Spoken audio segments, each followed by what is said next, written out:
There is one creature remembered in the legends of almost every human culture that's ever existed.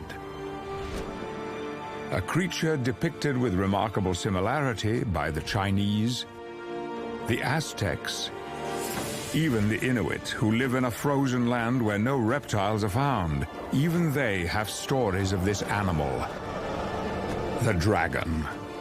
Cultures from different continents, people who had no contact with one another, yet all of them have stories describing the same mythical animal.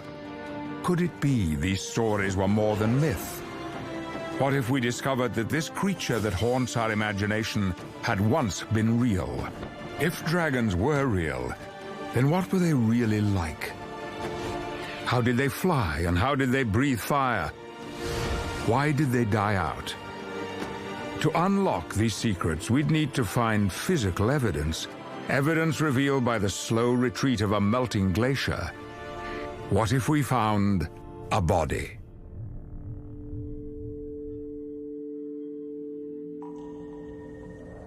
The Carpathian Mountains of northeastern Romania, a remote place, the last stronghold of Europe's great predators, wolves, bears, and lynx.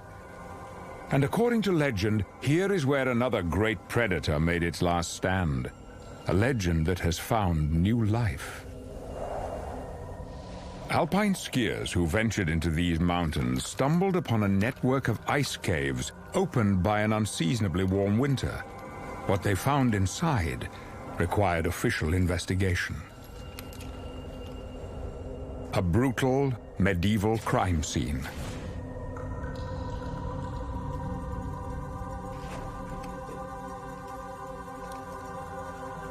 The remains of human bodies dressed in 15th century armor. Men entombed in a mountain cave. And in the last chamber lay the creature that had sealed their fate over 500 years ago. A dragon carcass, completely intact, perfectly preserved for centuries in glacial ice, carefully excavated for scientific study. If the legends were in fact true, then it was fated that some form of physical proof would eventually be found.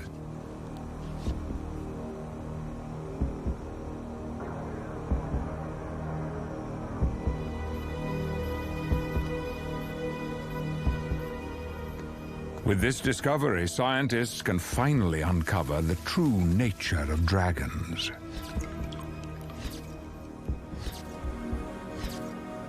And with this find, other clues suggesting the origins of dragons might now be illuminated. The fossil remains of a Tyrannosaurus rex, the king of dinosaurs, the crown of its skull scarred by what look like talon marks. An impact injury sustained from above.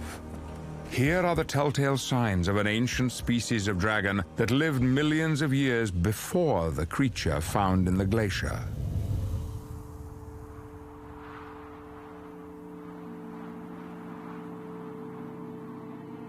The Cretaceous period.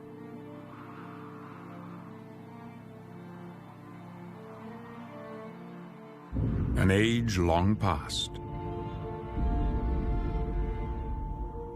When giants walked the earth. When the greatest predator ever known left its footprint on history. A period ruled by Tyrannosaurus rex. Or so we thought. Normally a stranger to this remote place. The T-Rex has been forced from his usual hunting ground. Something has been raiding his territory and food has grown scarce. He has stumbled on the lair of the most astonishing carnivore that ever lived.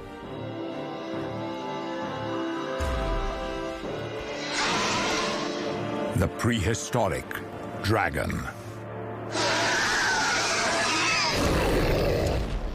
And now this dragon is in real danger. Dwarfed by the gigantic T-Rex, it attempts a bluff, extending its wings to give the appearance that it is much larger than it really is. But the ravenous Rex is an experienced hunter. He isn't fooled. So the dragon tries another strategy.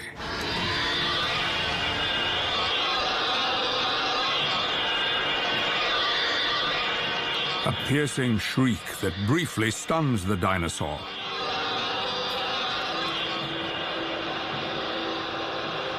The cry carries for miles.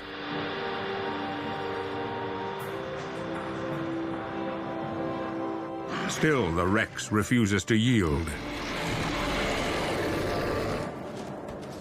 And there's nowhere to hide. But the dragon still has one trick left to play.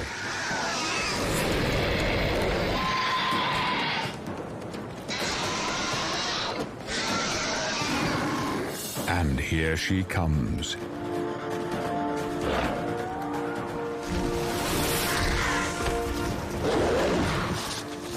This is her territory, and she's defending her son.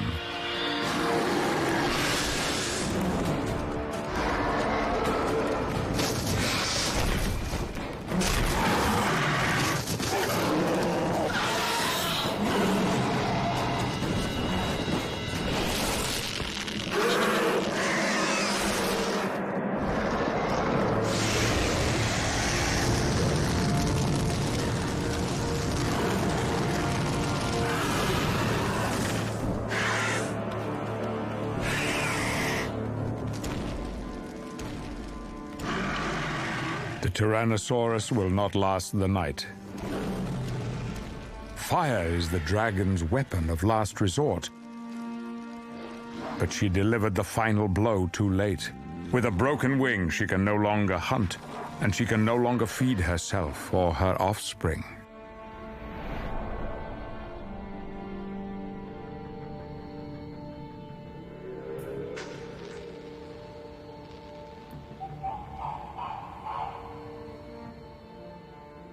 The injury his mother sustained in the fight with the T-Rex has proved fatal. Infection and blood loss have finally taken their toll. After 2 days, her smell is already starting to attract scavengers. For the moment, they're just pterosaurs, but who knows what other creatures may pick up the scent. The young dragon lingers by his mother's body. At 6 years, his wing musculature is fully developed, but untested. Young dragons learn to fly when their mothers push them out on their own, but it's usually not as sudden as this. Our young dragon has lost his mother at a critical moment. He may never get off the ground. If he is to survive, he must discover the power of flight on his own.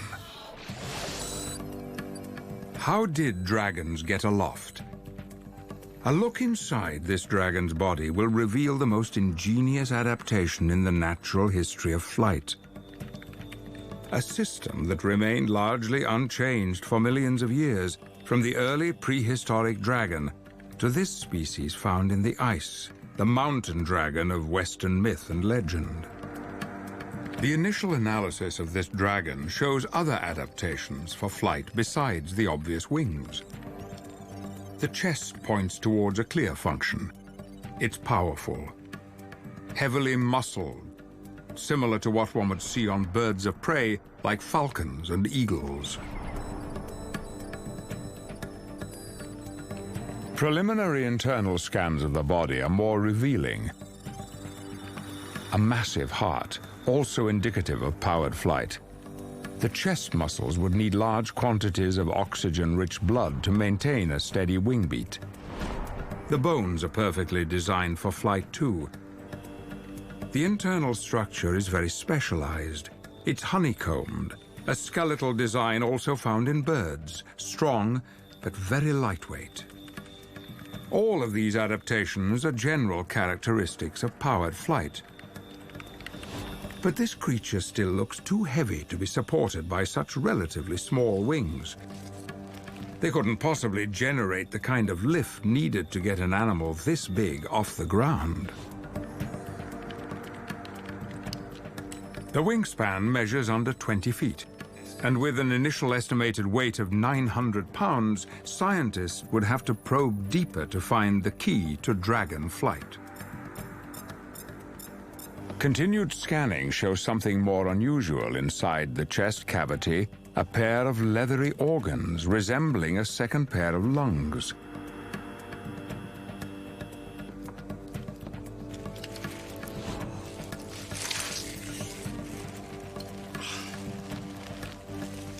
The tissue walls of these organs are thin and elastic, designed to expand.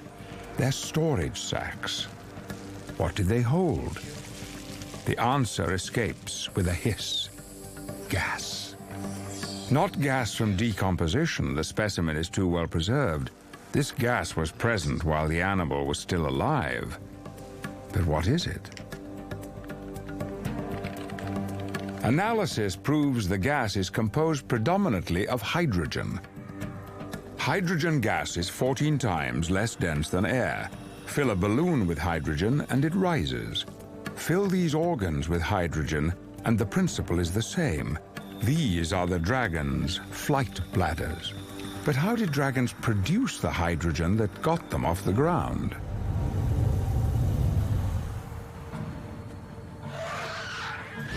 Getting off the ground. It's a problem confronting the young prehistoric dragon as well. Unable to hunt, he exploits the only food available to him. Even in death, his mother may still help him live. She may even still help him to fly. All creatures contain bacteria in their gut that help break down food, and in the process, the bacteria release metabolic byproducts. Gas. But the bacteria inside dragons are unique. They release hydrogen, and unlike other animals, a dragon's gas doesn't go to waste. The hydrogen is channeled into the two storage sacs, the dragon's flight bladders. Along with the super-light skeleton, the gas-filled flight bladders are the keys to dragon flight. And now this young dragon's sophisticated flight system is about to be put to the test. While the pterosaurs wait their turn, a more dangerous creature has picked up the scent of his decomposing mother, an older male dragon.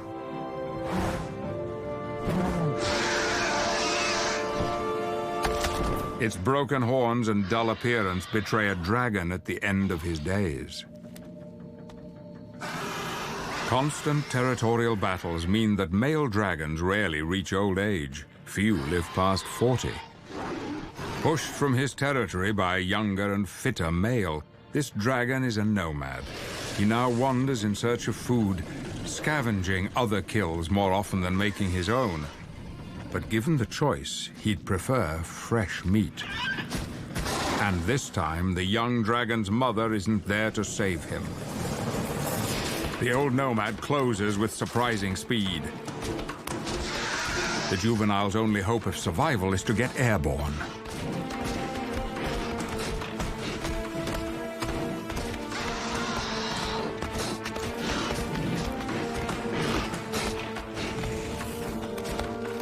Cleverly, he heads for the trees. He knows the old male cannot fly here.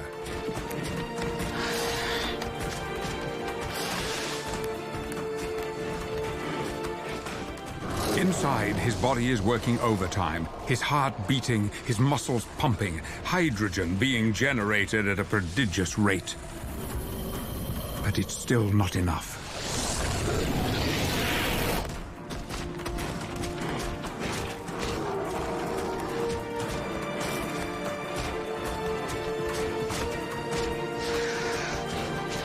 His flight bladders may be full, but so is his stomach. The undigested meat is weighing him down, and so instinct takes over. At the last moment, he empties his stomach and spreads his wings at last.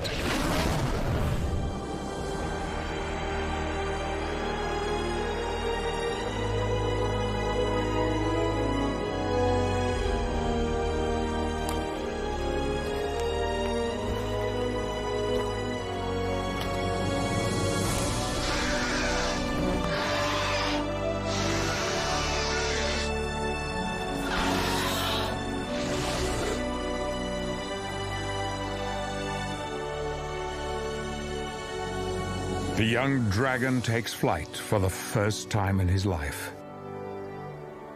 But if he's lived to fight another day, he will have to master another legendary evolutionary adaptation. He must learn to breathe fire. The body of a dragon, revealed in the melting ice of a glacier. What if such a discovery were made, and the legends of this fantastic beast proved true? Scientists, autopsying its remains to learn how dragons could fly, would find a complex system of hydrogen gas and a super light skeletal system.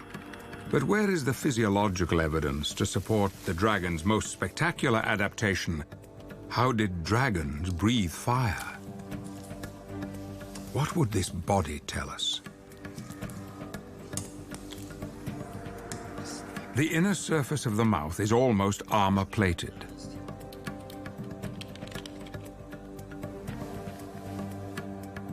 At the back of the throat, there is a fleshy valve. This flap is very similar to the false palate found in crocodile throats. Crocodiles use it to stop their lungs from flooding when grabbing prey underwater. It's a distinct adaptation, suggesting that somewhere in the dim and distant past, dragons and crocodilians might share an ancient common ancestor. But why would the dragon need a false palate? Crocodiles need a false palate to prevent water from flooding the lungs. Could dragons have used a false palate to prevent a backdraft of fire from scorching their lungs? Evidence of a fire-breathing creature? The idea isn't as far-fetched as it seems. The natural world is full of bizarre creatures that have the most extraordinary weapons. Tongues like spears, color and shape-shifting, lassos, even creatures that shoot liquid fire. This insect is well known to scientists. It's the bombardier beetle. When threatened, it fires out a burning liquid at a temperature of over 200 degrees Fahrenheit, almost boiling point. It does it by pumping a liquid fuel into a reaction chamber where a catalyst ignites the mixture. The burning chemicals have nowhere to go but out, and with a bang.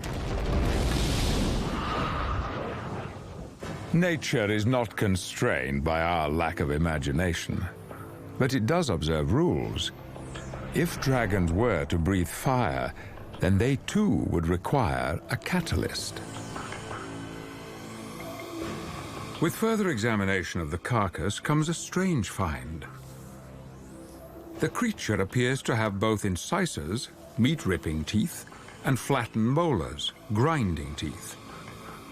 Stingrays have similar teeth for grinding the rock-hard shells of mollusks that they feed on. But why would a meat-ripping predator like a dragon need specialized grinding teeth? Pulverized sediment is found on the surface enamel. Powdered rock with particularly large traces of platinum. Like the bombardier beetle, dragons needed a catalyst to trigger their chemical ignition. They used platinum. The reaction of platinum with hydrogen ignites the hydrogen. The hydrogen combusts. Dragons could breathe fire.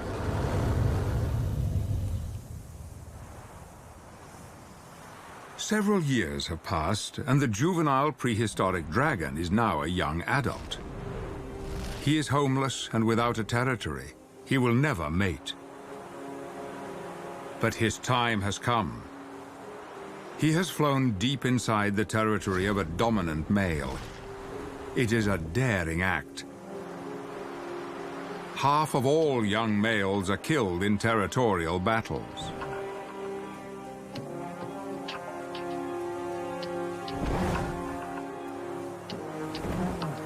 The dull coat of adolescence has transformed into a vibrant display, designed to intimidate rival males and attract females. He prepares for the fight of his life. Before continuing, he stops to consume a rare and valuable mineral found in all dragon territories. Not a mineral to spark his energy. This is a mineral that will spark his fire. This is a platinum deposit.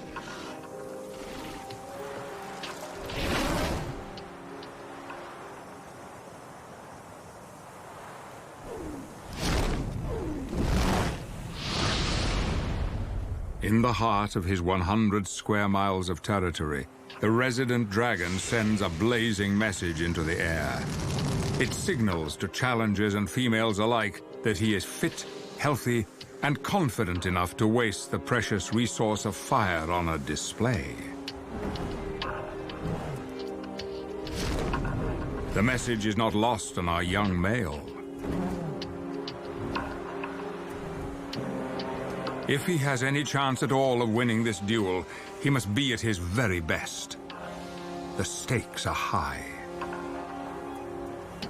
With territory comes a guaranteed supply of food, and the one thing every young male needs if he is to leave his mark on the next generation.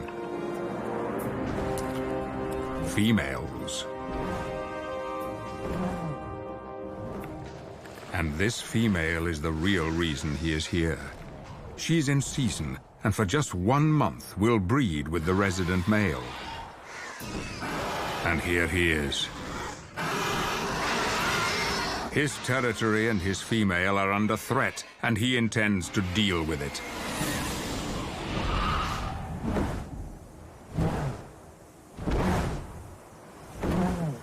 The resident is an experienced survivor, a dragon in his prime, and he's put down every challenger that's come before.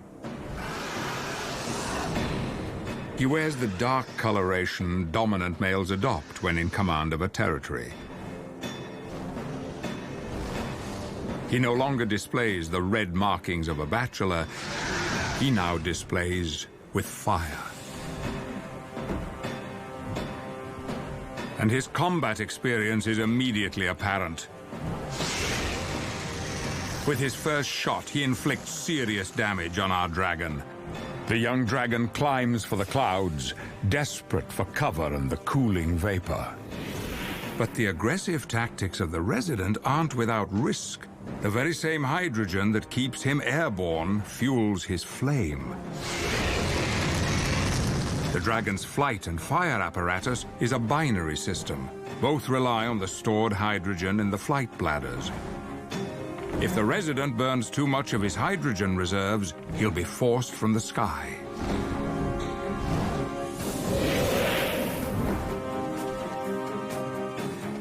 Our young dragon's luck can't hold forever. He flees for the border of the dominant male's territory. But the resident has misjudged his opponent. The young dragon isn't looking to escape. He's looking to strike. And he has a full payload of hydrogen left to burn.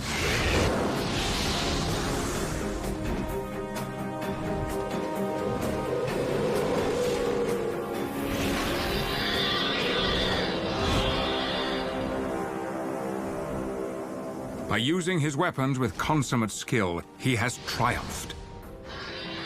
The female prepares to accept the new dragon overlord. The young dragon seems to revel in his victory.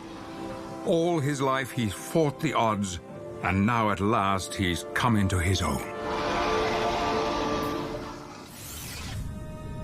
But his triumph will be short-lived.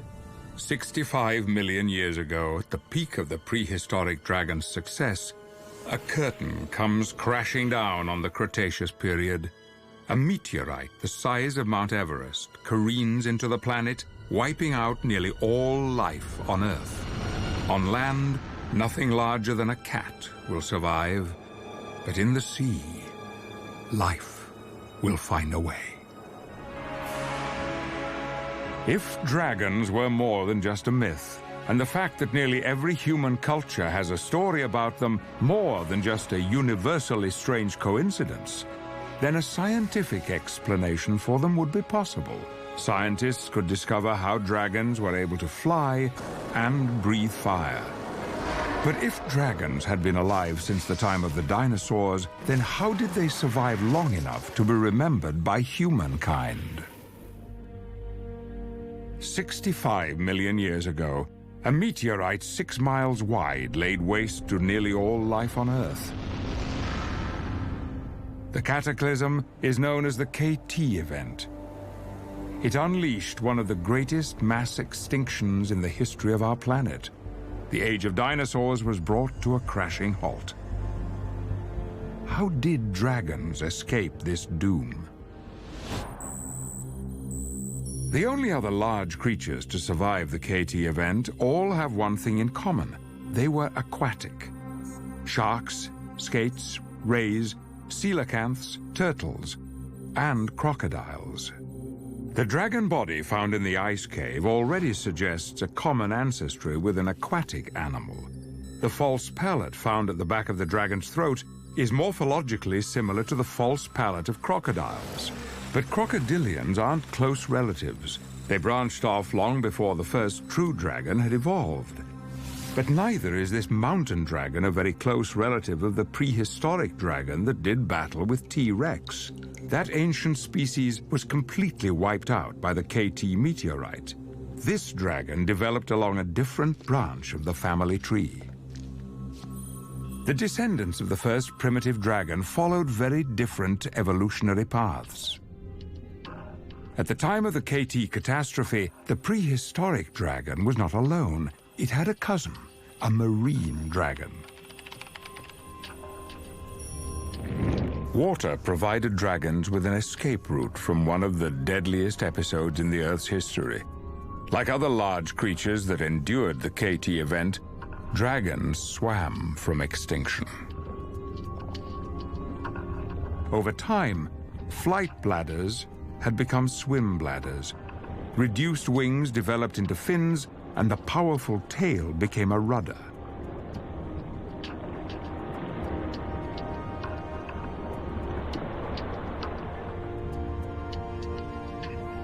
Marine dragons thrived.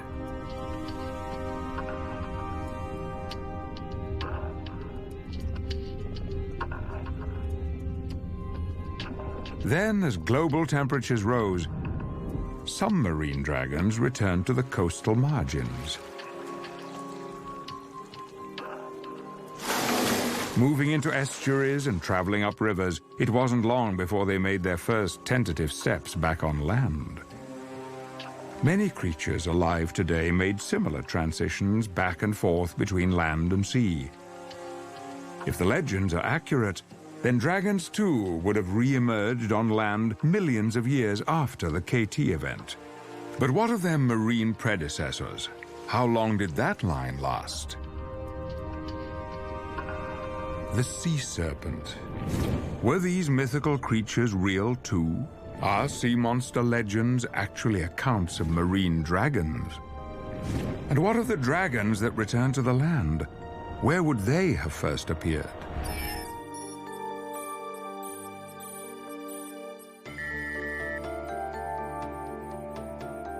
What about dragons in Chinese mythology? These majestic creatures that symbolize strength and cunning are low-slung to the ground, short-limbed, long and slender. The kind of body one would expect from an animal that's just emerged from the water. A form that would remain well-suited for life in a dense forest. The marine dragons tempted out of the water and back onto land find that life on Earth has re-established itself.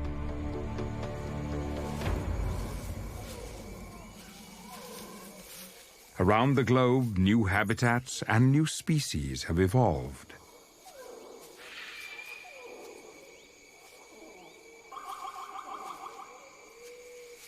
The era of the dinosaurs is over, and a new group of animals has risen up to fill the void: mammals. And mammals provide plentiful food for dragons.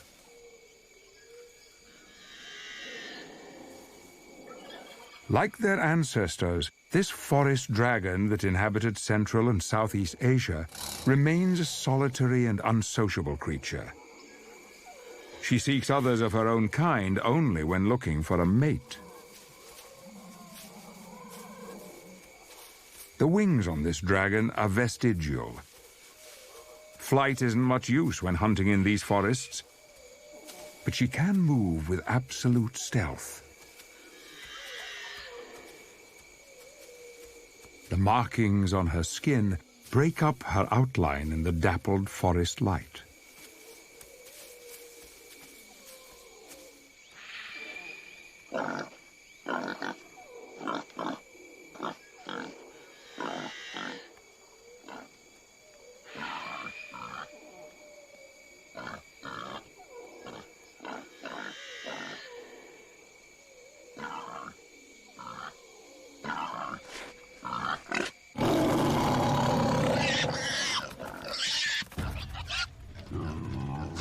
But her hunt is disturbed. There's an intruder in her territory.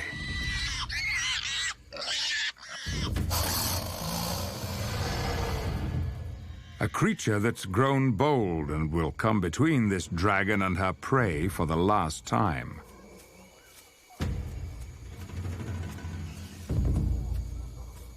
A creature that occupies as powerful a place in the lore and mythology of China as the dragon. The tiger. The forest dragon moves with grim purpose. A ravine will not turn back her wrath.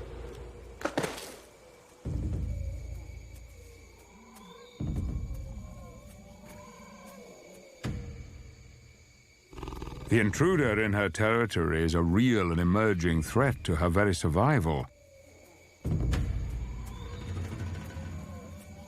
Smaller and far more mobile in the forest undergrowth, the new mammalian predators are proving accomplished hunters. The tiger senses the presence of another animal. Is it a threat, or is it prey?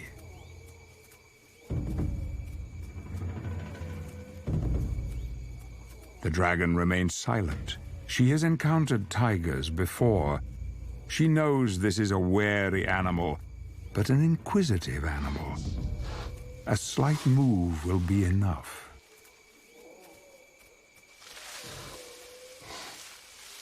The tiger's prey response is triggered. Hunger wins out over caution. He charges.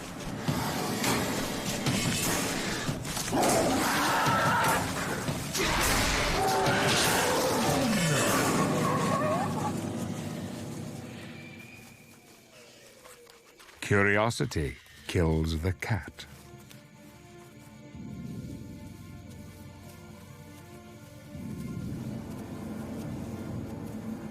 One less rival, one more meal. The kill is taken to a clearing. The forest dragon has retained the ancient ability of her kind. They still carry the same hydrogen-producing gut bacteria as their forebears. What were swim bladders now once again serve as fuel stores. But now the flight bladders are used almost exclusively for fire. The tiger's fur can't be easily digested, so the dragon simply scorches it away. Fire is no longer simply a weapon, but a tool. The flame draws another mammal near, and this species is even more curious and poses an even greater threat to her survival. Throughout the age of mammals, dragons remained apex predators. They still controlled a weapon no other creature could withstand: fire. But their dominance was no longer assured. The mammals had produced their challenger, man. And we coveted that which made dragons strong. We recognized the possibilities of fire. We too were cunning. Soon people learned to use fire to clear forests and to mold metal into savage weapons. With fire, we forged our strength. Over tens of thousands of years, the evolutionary blink of an eye, we forced all other creatures into submission, save one. But we had stolen the dragon's fire, and soon we would wield it against them. A burning conflict was kindled between our species, a conflict that would become the stuff of myth and legend. If dragons were more than just a myth, and the fact that nearly every human culture has a story about them more than just a strange coincidence, then the discovery of a well-preserved body, frozen for centuries in glacial ice, could tell scientists how dragons lived. But the story of how dragons finally died is already written. The engravings, drawings, and sculptures that survive from our own history. These were not works of primitive imagination. These were records, first-hand accounts made by people who lived alongside dragons and fought them. The scene discovered in the cave high in the Carpathian Mountains, the body of a dragon and the burned and blackened remains of 15th century warriors, this encounter is remembered in the folk history of the region. Dragon iconography, Romania, the stained glass windows of a medieval church. A winged creature that dwelled in remote mountain areas, raiding livestock and breathing fire. The story of the final conflict with the creature the locals called the Devil from the Mountain. Scientists autopsying the dragon body now begin to look for clues to how this conflict played out. A post-mortem analysis of the more than 500-year-old human remains is a quick study. The cause of death is seared into their parched, leathery skin.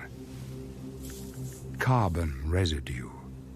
These men were burned alive. But the dragon is a less straightforward investigation.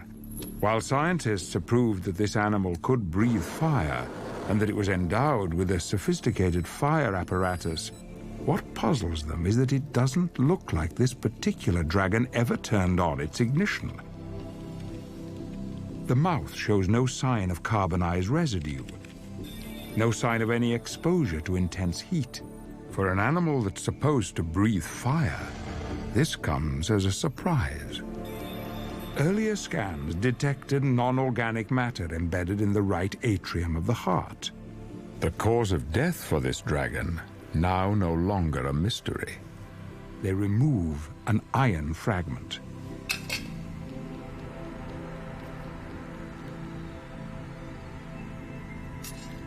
The fractured tip of a sword.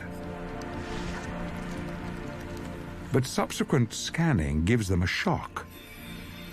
The reproductive system.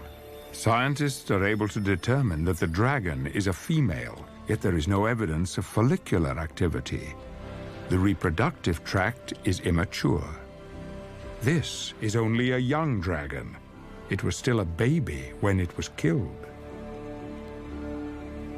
And if it didn't breathe fire, as the autopsy suggests, then that means something else killed the men found in the ice cave. Another dragon's fire torched those men.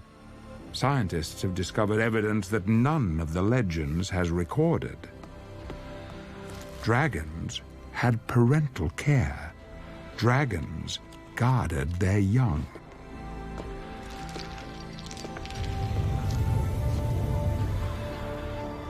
It is the 15th century, and a mountain dragon is under siege.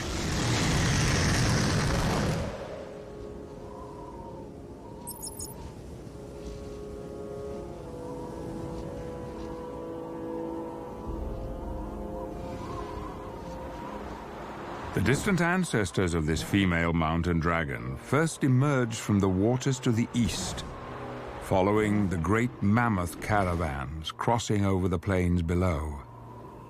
But the mammoths have long since disappeared. Dragons are disappearing too. Human pressures have forced them into the highest and most remote parts of their range. The territory this female patrols is still just beyond the reach of humans. But food in this remote world is scarce. Today she's on a hunt for the rarest creature on Earth. But she's not looking for prey. She's looking for a mate. She leaves her scent throughout her territory. Strong winds carry the pheromones south. Normally, female dragons are reproductively mature by their 7th year. This female is nearly 23 years old, and in all her life she has never seen a male dragon. She may yet live another 20 years, longer if she's lucky. She's still at her peak, but if she's to contribute to the ebbing dragon population, she must find a mate soon. Young dragons remain with their mothers for as long as 6 years. Such an extended period of parental care historically ensured a high survival rate of their offspring. But now, with their numbers so low, dragons aren't reproducing fast enough to keep their populations stable. The species is slipping away.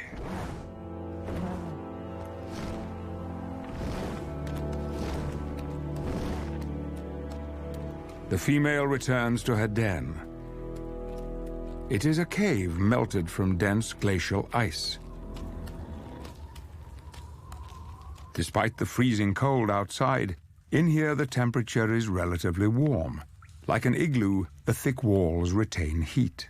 But mountain dragons have other lines of defense against the cold, a heat-exchanging circulatory system, and a highly stratified layer of tissue under their scales help minimize heat loss. And from her marine ancestors, she's inherited a blood protein similar to that of polar fish. Specialized proteins found in this Antarctic ice fish prevent the formation of ice crystals in the bloodstream, so the blood continues to flow and the fish can remain active even in freezing water. This genetic inheritance has proved vital to mountain dragons as they retreat into ever more remote areas in their attempts to avoid humankind. Soon it will be fall, and the female will begin shutting down and going into torpor, slowing her metabolism during the coldest months of the year, another adaptation for life in this extreme environment.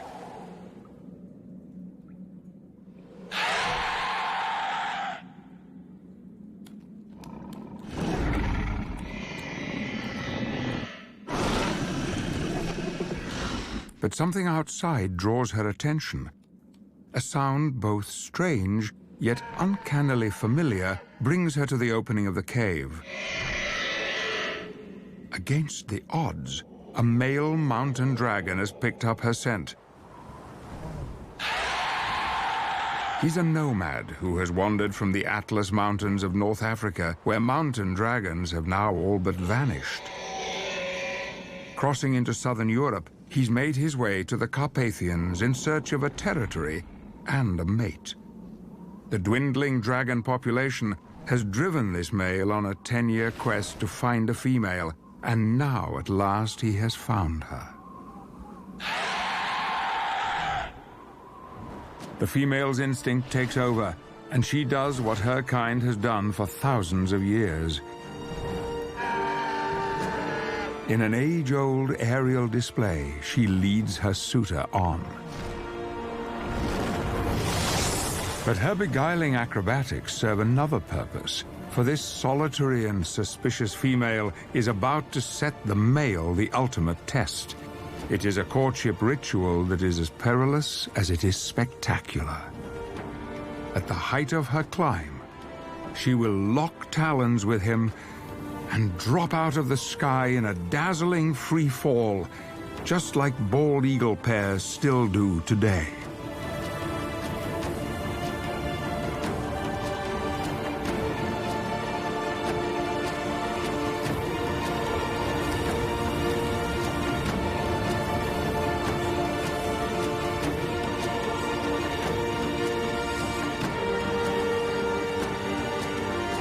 And with their bond, a small flicker of hope for the continuation of the species. If dragons were real, if the legends were true, then the stained glass windows of a medieval church in Romania depict what happened high in the Carpathian Mountains over 500 years ago. The body of a dragon, unearthed with the remains of human warriors who had come to kill it. But that's not all that's been found. With the results of their autopsy, scientists have identified evidence that another dragon once lived in the ice cave where the dragon body was first located. They return to the discovery site, and there they make a discovery of their own. A nest. Further evidence of dragon parental care. Whatever killed the men found in the ice cave very likely lived in the ice cave itself, with its offspring.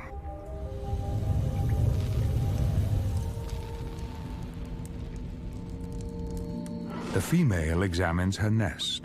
Rocks, wood, leaves, and ash, all tightly packed into a cone. Crocodiles bury their eggs in active compost to keep warm. Mountain dragons have a much more direct method.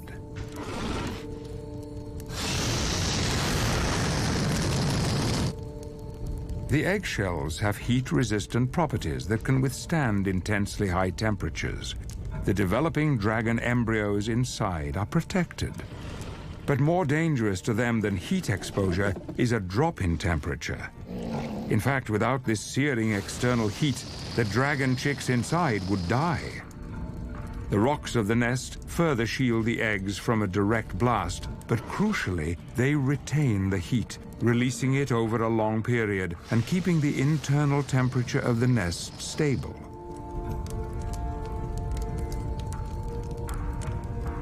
If she is to become a mother after these many years of waiting, then careful and constant temperature control is essential over the 30-day incubation period.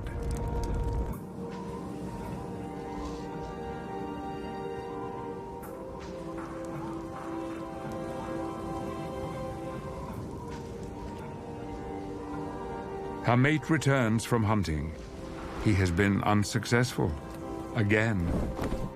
After mating, female dragons become more aggressive, programmed by instinct to be deeply suspicious of any creature approaching the nest, even a mate.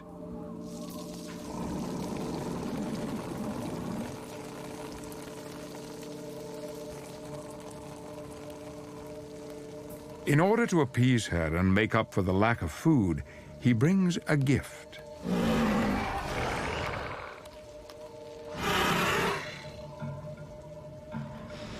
Another rock for the nest.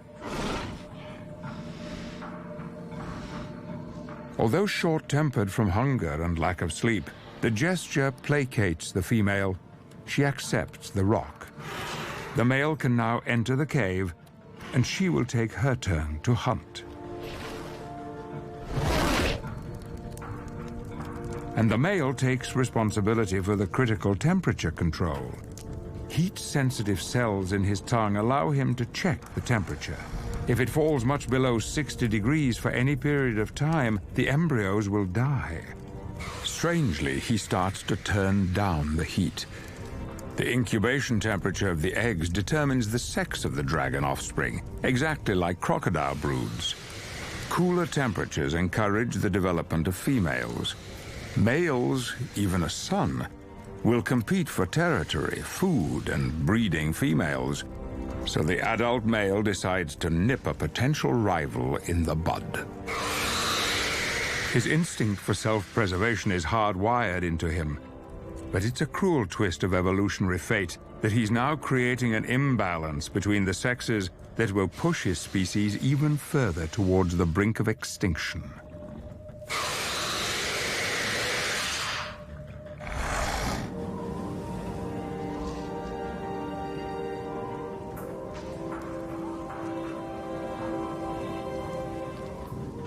A day has passed before the female returns from yet another unsuccessful hunt. She is immediately agitated. The male is not at his post. She heads straight for the nest. Something is very wrong. The male has let the incubation temperature drop dangerously low.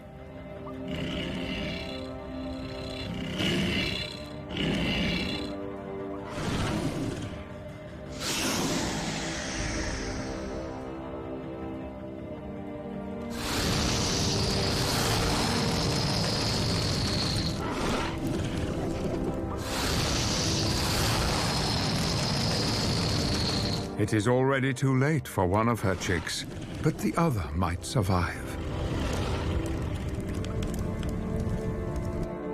The male realizes his presence will no longer be tolerated. It's time for him to move on. Males are usually seen off the nest site much sooner, but our female is inexperienced. Now she must try to keep her remaining egg alive at all costs. But finding prey in this hostile environment takes time. She'll have to find an easier supply of food so she can stay close by her egg. She will have to raid the farms of men. Dragons. If the legends were true, if they had lived alongside us, then they would have been caught in the surging tide of human expansion, environments altered to suit our needs, habitats sacrificed to fit our purposes. Those creatures that can't keep pace must find their way on the fringes of our world.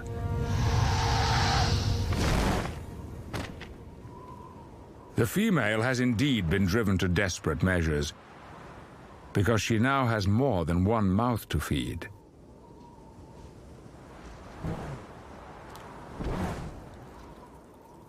This is her daughter, perhaps the last dragon ever born. Preying on livestock from the local farms, just as the myth chronicled, she has no way of knowing that in the act of providing for her young, she has made herself an enemy in the eyes of man. Simple farmers had tried to put a stop to the raids by themselves at first, but soon the duty to deal with the dragon fell to the local lord and his squire.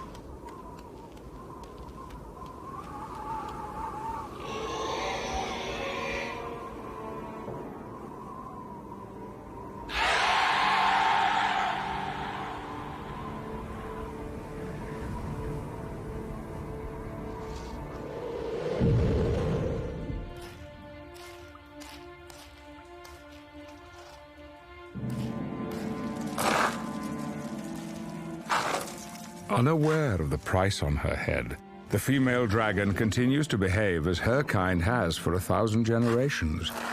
She mines the rock of this alpine cave for her precious platinum and passes on the secret of fire. Her daughter is learning. Soon she'll develop an instinctive appetite for platinum, but she's too young now and turns her nose up at it.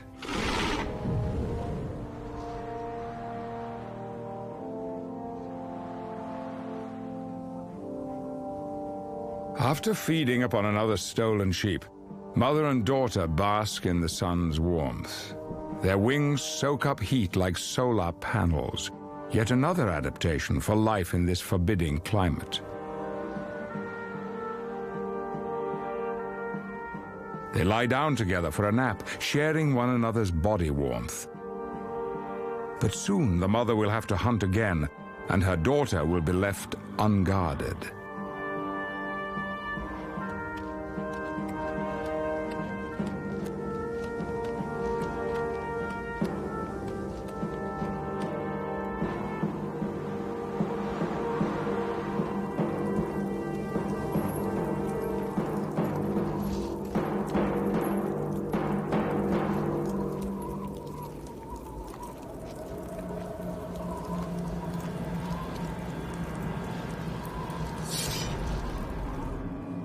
The female searches for food. With summer once more drawing to a close, she and her baby need energy stores before they fall into torpor and shut down for the coldest winter months. Wild game is getting harder to come by as more people push into her territorial hunting grounds. A predator that once took down mammoths now gets by on plundered sheep. And now men have come to put a final stop to her scavenging. The Lord and his squire arrive, ready to face whatever lurks within.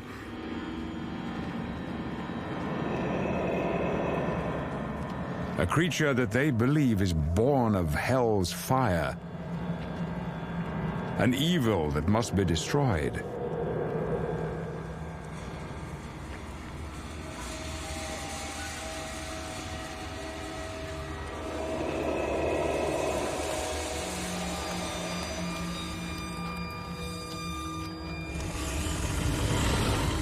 They do not see a frightened animal, unable to defend itself.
Like elephants, dragon mothers appear to mourn their dead. But the grieving will have to wait.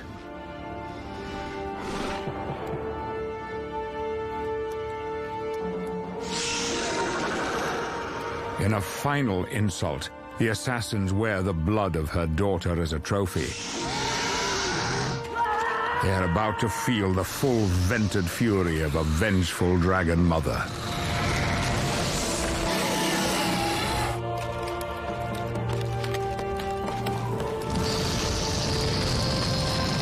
The Lord will escape.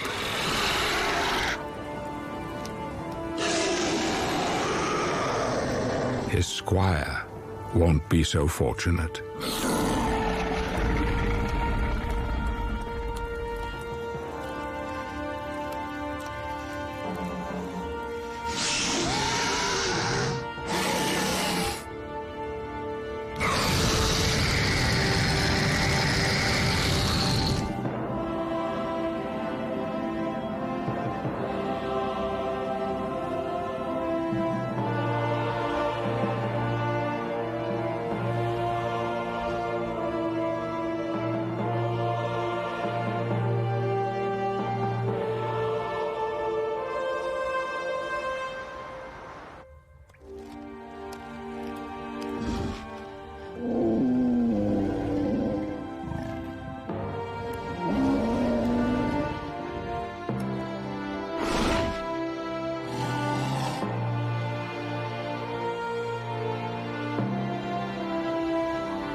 With the loss of her daughter, the female mountain dragon has been brought into season again. Even after such a calamity, instinct compels her to look for a mate once more. So she tries to draw the male back into her territory. She hoards the armor from her daughter's assassin to embellish her display. Dragons are naturally attracted to reflective objects, likely because they're conditioned to look for shiny platinum deposits. But her calls and her scent marking will go unanswered. No amount of armor will help her summon the male back now. Chances are, he's no longer alive. Where would he have gone to escape human pressures? There's nowhere left to hide. As winter draws in and food is at its scarcest, the dragon begins shutting down. Like crocodiles in periods of drought, she is quite capable of getting through lean times. She'll survive the winter on her meager reserves of fat. Her body temperature drops dramatically, and she goes into suspended animation. But this survival strategy leaves her exposed. All her usual functions are placed on emergency status, and her hydrogen reserves fall to almost zero.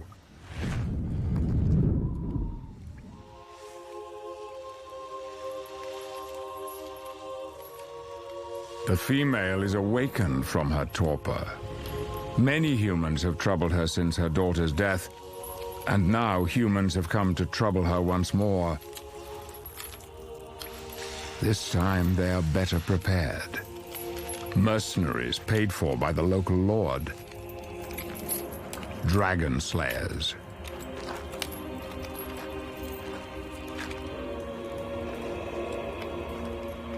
Without food, she can't make hydrogen.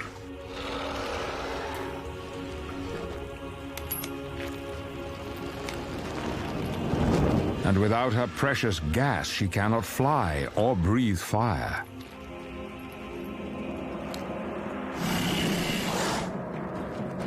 She's trapped.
Final clash between man and beast, in which none shall triumph.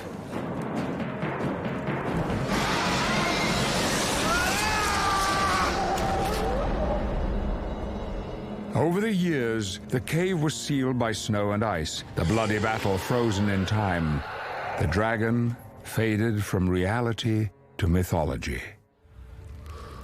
Perhaps it would have stayed that way if the glacier hadn't given up its secrets at last. Echo scans reveal another chamber adjacent to the main cave, hidden behind a wall of ice. Scientists deploy a camera-mounted ROV to investigate. Inside, their suspicions are confirmed. They find more human remains, and they find the body of the adult dragon that lived in this cave and died here with her daughter. The last of a legendary line. A legend made flesh and blood. A creature that has fired our imagination for thousands of years. A creature that burns bright in the memory of all humankind. But if dragons were at last delivered from the realm of myth, then what would we find? What stories would they have to tell us? It is human nature to exaggerate what we fear, and so it is likely that we would have overlooked much about what dragons once were. They were soaring creatures that spouted fire. They sacrificed themselves so that they might save their young. They were, above all, creatures that did what they must in order to survive. How easy it would have been for us to forget that part of the story. How easy it would have been to forget that they must have been so much more than mere monsters.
This is an animal that we've breathed life into, and it breathes fire, and it flies, and it's real.